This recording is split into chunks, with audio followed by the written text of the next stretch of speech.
I knew our marriage wasn't in the best shape, but I didn't think things would get this far. It all started with something small. That evening, I came home from work exhausted, longing for nothing but peace and quiet. But as soon as I stepped into the kitchen, I saw Rachel scolding the kids for scattering their toys all over the living room. "Can't you clean up after them just once?" she snapped, not even looking at me. "You've been home all day, Rachel," I replied. "You expect me to deal with this after work too?"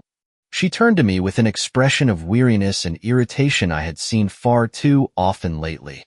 "Of course, Mark, as always. The entire house is on me, and all you do is complain," she said, rolling her eyes. "And you couldn't handle it at all?" The words escaped my mouth before I had the chance to think them through. That was a mistake. Rachel straightened up, crossed her arms, and started arguing even louder. I tried not to get pulled into it, but her words poured out like a torrent. "Mark, you don't even notice how much this weighs on me. You have your job, but I'm supposed to be the perfect wife, mother, and housekeeper all at once." The kids were watching us from the living room, and I felt my anger boiling over. To avoid making things worse, I bit back my response and just exhaled slowly. "You know what? I'll take the kids to my parents' place before the party," I said calmly, though inside I was fuming. She didn't respond, just turned and went upstairs, leaving me standing in the middle of the kitchen. 20 minutes later, I was packing the kids' things, while Rachel seemed to have already forgotten the argument.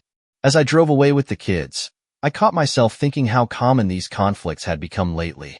And every time they happened, I felt myself drifting further and further away from her. When we arrived at my parents' house, the kids were already dozing in the back seat. I carefully carried Sophie and Lucas inside, trying not to wake them. As always, Mom greeted us at the door with a warm smile. "They're already worn out," I said, laying Sophie down on the couch. "Tough day?" Mom asked, her gaze tinged with light concern. She always had a way of noticing when something was wrong with me. "Yeah, a little. Thanks for letting them stay the night," I replied, rubbing my face with my hands. "Of course, Mark. You know your dad, and I love having them here." Lucas stirred slightly and tugged at my hand. "Dad, are you coming back for us tomorrow?" I knelt beside him and smiled. "Of course, buddy. Mom and I will pick you up tomorrow. Just be good, okay?" He nodded, his eyes drifting closed again as he hugged his stuffed dog. "Do you want to eat before you go?" Mom offered once the kids were settled. "No, thanks. I need to get back home. We have a party tonight." "Be careful, Mark," she said, a note of worry in her voice.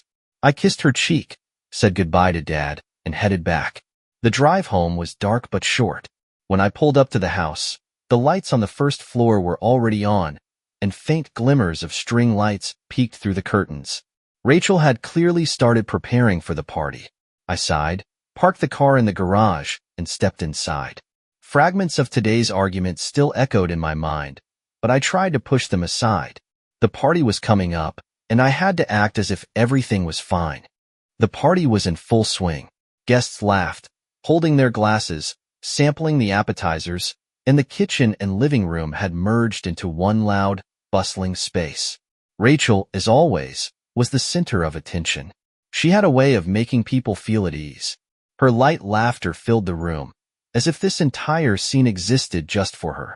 I stood against the wall, holding a glass of whiskey, watching Jake, my best friend, charm everyone with one of his endless stories. He had always been the life of the party, and I never envied him for it. We'd known each other since college, and his confidence was simply part of his charisma. "Mark, why are you standing there like a ghost?" Rachel's voice broke through my thoughts. I looked up to see her smiling at me, though her tone carried a hint of sarcasm. "Just enjoying the moment," I replied. "Enjoying it?" she asked, turning to Jake. "Maybe you can show him how to actually do that." Everyone laughed, including Jake, who, of course, ran with the joke. "Oh, Rachel, don't be so hard on him," Jake said with his trademark grin. "Mark's just a modest guy. He needs a little inspiration." "Inspiration, you say?" she continued, leaning slightly closer to him. "Maybe you could teach him how to flirt properly." Her voice was playful, and I knew it was meant as a joke. But something about their interaction made me feel uneasy.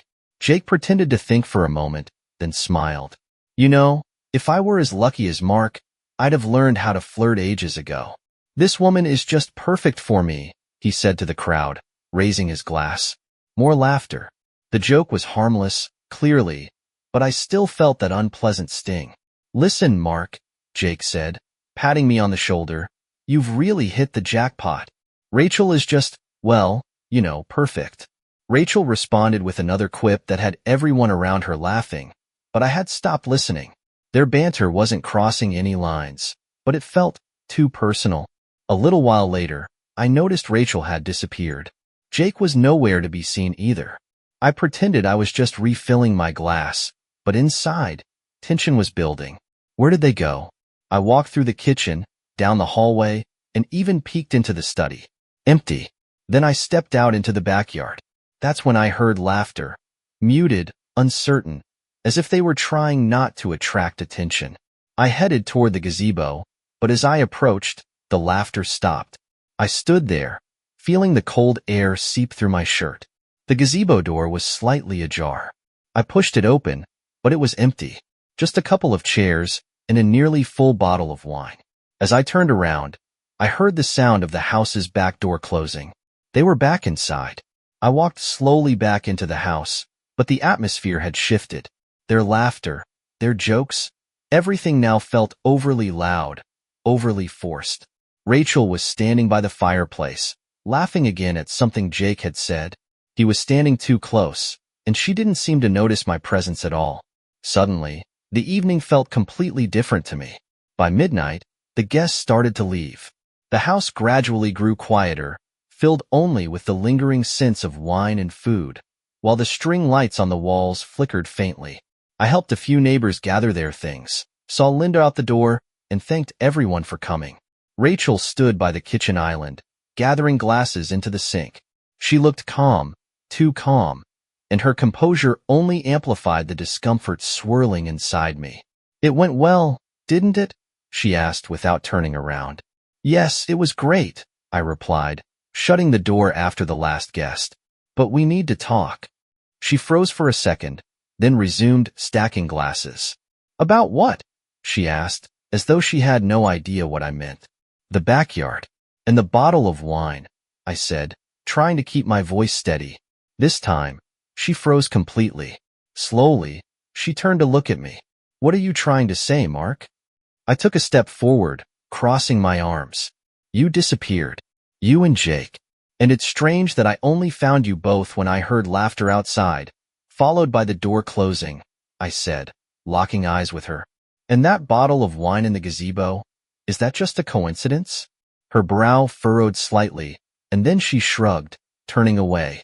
Were you spying on me? She asked with a faint tone of reproach. No, I just want to understand what's going on, I said, feeling the tension rising. You were out there together, weren't you? Yes, she admitted finally.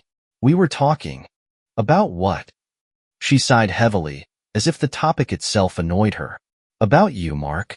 We were talking about you. Her words hit me like a punch to the gut. What about me? That you've changed, she said, looking at me with a hint of sadness. Jake noticed it too. He's been worried about you. He's worried? I repeated, barely containing my sarcasm. Yes, she continued. You've become cold, withdrawn.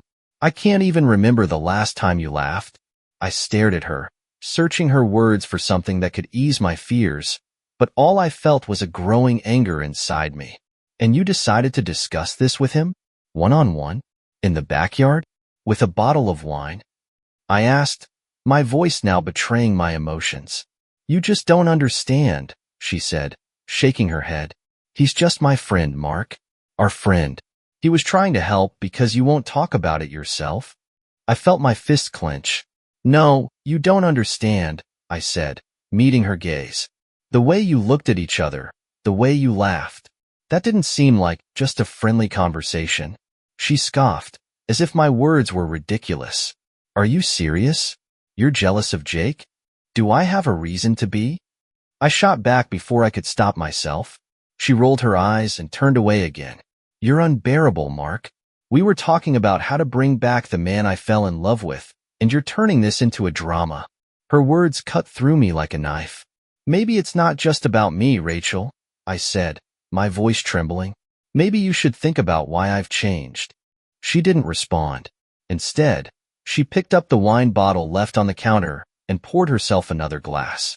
Maybe we both need to think about that, she said finally, not looking at me. The silence in the room was deafening. The morning was foggy and gray. I woke up earlier than usual but didn't feel rested. Rachel was still asleep, turned toward the wall, as if trying to create a barrier between us. I got out of bed quietly, not wanting to wake her, and went downstairs. The kitchen was cold, and the air still carried the faint scent of last night's wine. I poured myself a cup of coffee but could barely manage a few sips. Thoughts about the previous evening wouldn't leave me alone. Rachel's words kept replaying in my head, like a broken record. Jake was worried about you. You've changed. He was just trying to help. I tried to convince myself that it was all a misunderstanding, just harmless jealousy, nothing serious.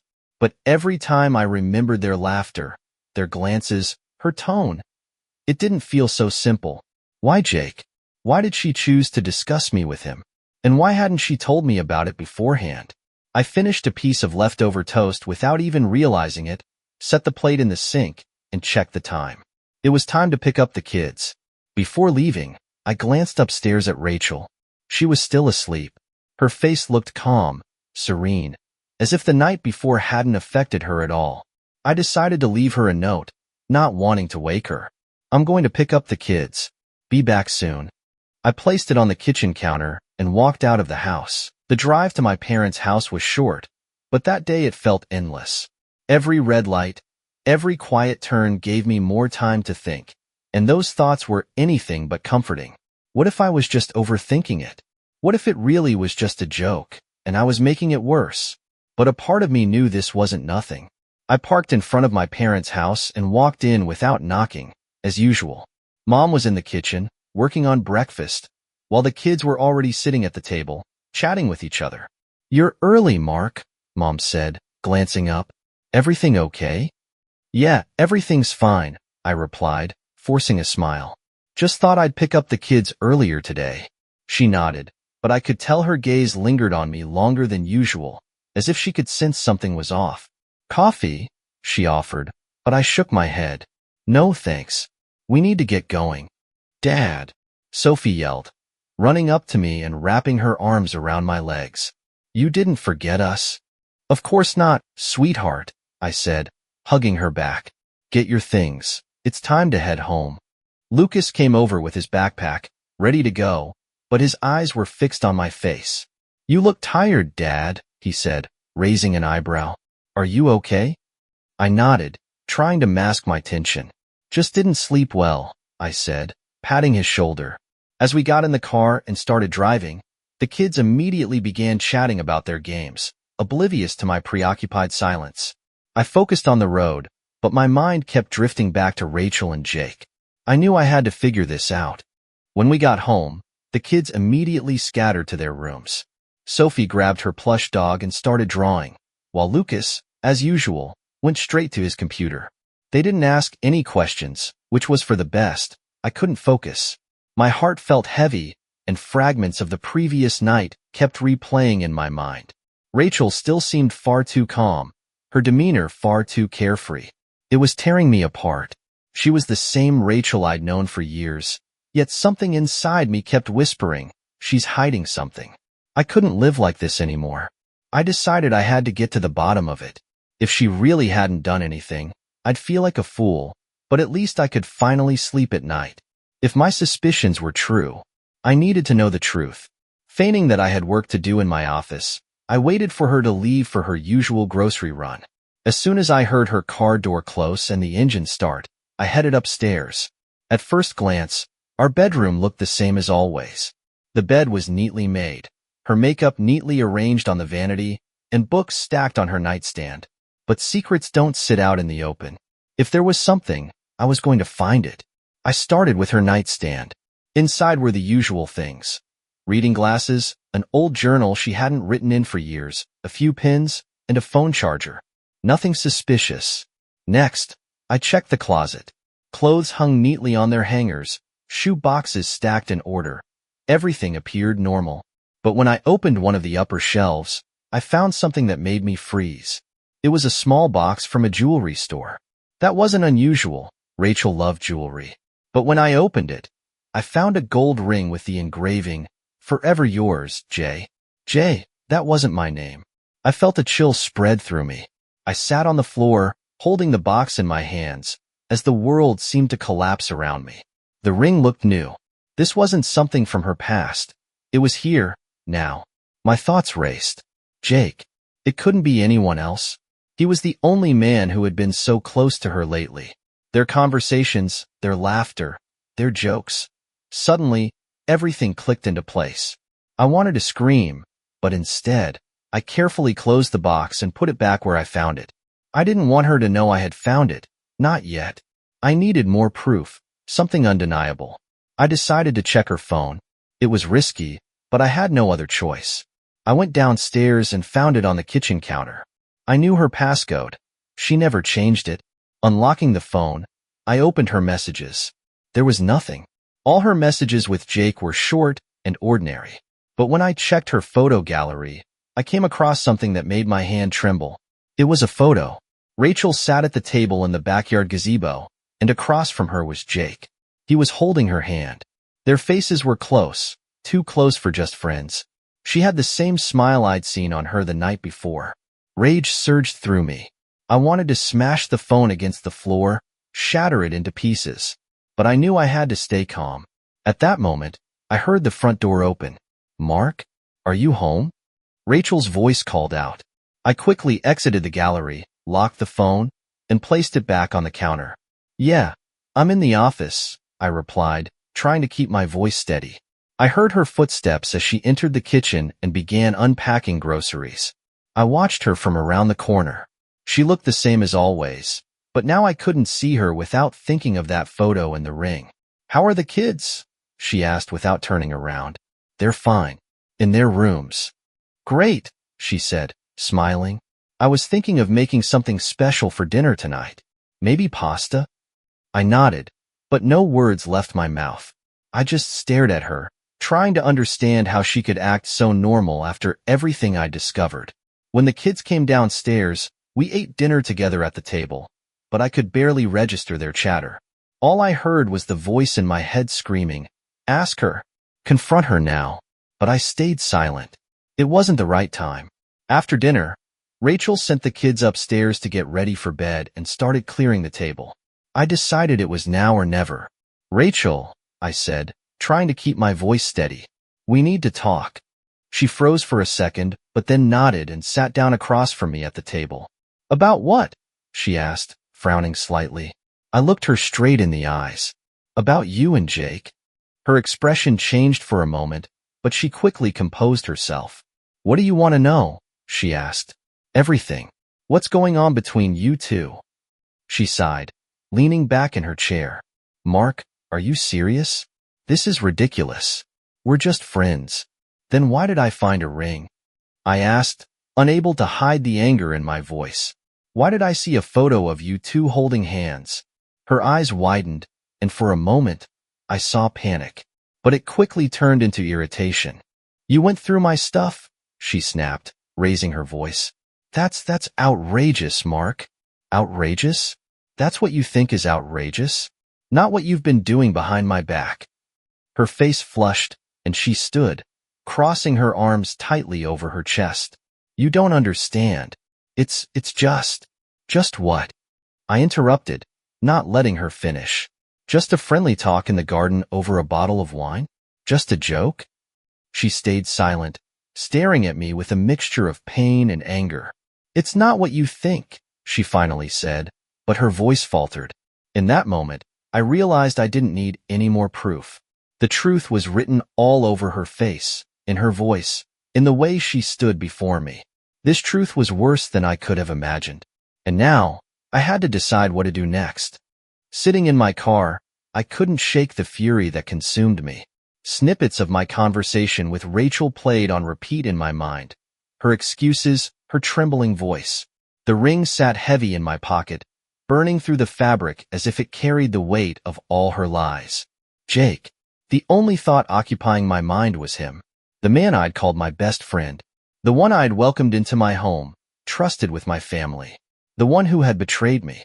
I turned onto his street and parked in front of his house. The light in his living room was on, and I could see him sitting on the couch with a beer in hand, looking completely at ease. He had no idea what was about to happen. I slammed my car door shut, louder than I needed to, and marched up to his front door. My fist pounded on it. Once. Twice.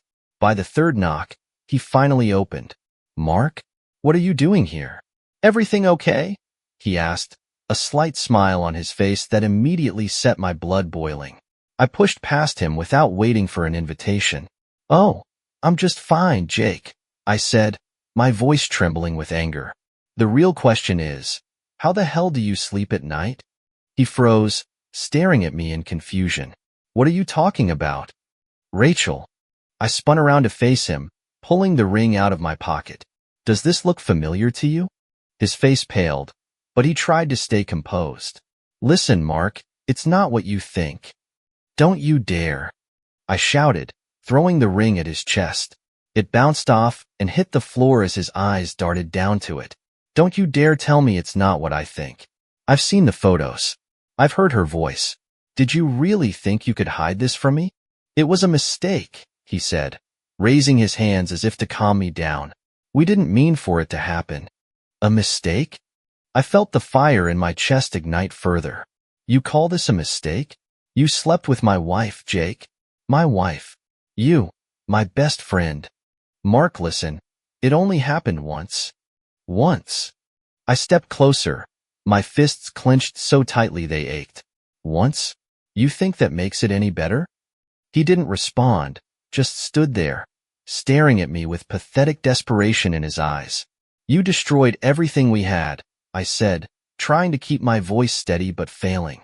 "Our friendship, my family. You burned it all to the ground." "I didn't want it to end up like this," he finally said, his voice quiet, almost a whisper. "You didn't care what I wanted," I replied. "But you know what? Now I'm going to make sure you lose everything too." His expression shifted, his face tightening as if bracing for what was coming next. "What are you going to do?" I smiled, but there was no warmth in it. "You'll find out, Jake. You'll find out soon enough. You thought you could betray me and walk away unscathed? You underestimated me." I turned and headed for the door, leaving him standing there, alone, the ring still in his hands. As I stepped outside, the cold night air hit my face, but it felt invigorating. I'd taken the first step. One thing was clear. My marriage was over. But this wasn't the end. Jake would have plenty of time to regret what he'd done. I'd make sure of it. Sitting at the kitchen table, I mulled things over. The house was quiet, but my mind was a storm of thoughts. Jake and Rachel's betrayal had left a gaping void inside me, one I intended to fill with action. This was no longer about emotions. It was a matter of principle. I started by finding a lawyer. I called a number I'd been given a couple of years ago, arranging a meeting. The voice on the other end of the line was confident and professional. "We'll make sure you get what you deserve," they assured me. That was my first step toward taking control of the situation. When Rachel came downstairs, I was already waiting for her in the living room. Her face was calm, almost indifferent, but I noticed how she avoided my gaze. "We need to talk," I said, motioning to the chair across from me. She sat, though her posture was stiff, defensive. "About what?" "About divorce," I said, my voice steady. Her eyes widened, but she quickly composed herself. "Are you serious, Mark? Divorce? Over what? A misunderstanding?" I laughed, but it was bitter and hollow. "A misunderstanding? That's what you're calling this?" "I found the ring, Rachel. I saw the photos. You admitted it yourself, even if you tried to downplay it." She was silent for a moment, then started speaking, her tone turning pleading. "Mark, it was a moment of weakness. I love you, and I want to save our marriage." "It's too late," I cut her off. "Love doesn't come with betrayal." She fell silent again, seemingly realizing that no words would change my mind. "I've already hired a lawyer," I continued. "You'll get the papers within a week. But don't think this will be easy. The kids are staying with me. You've lost their trust. Her face darkened, but she didn't argue. When she left, slamming the door behind her, I felt a strange sense of relief. With Jake, I decided to take a harder approach. His life, which once seemed so idyllic, was now my target. He had a job he was proud of, a social circle that admired him for his charm and success. I intended to tear it all down. First, I wrote an anonymous letter to his employer. In it, I detailed his affair with my wife, emphasizing how it called his professional reputation into question. I knew his company prized its image above all else, and a scandal like this could cost him his job. Next, I sent copies of the photos to the group chat shared by our circle of friends. I didn't add any commentary, but it was enough to ignite a flurry of whispers and gossip. People always crave drama, and I had given them a scandal they couldn't ignore. I knew this was only the beginning. Ahead lay a long road, court hearings, explaining things to my children, and trying to rebuild my life. But one thing was certain. Neither Jake nor Rachel would find peace anytime soon. Sitting in the quiet of the house, I thought about what lay ahead. I didn't feel joy or satisfaction, only an odd sense of emptiness. But perhaps that emptiness was the start of something new. A life without betrayal. A life without them.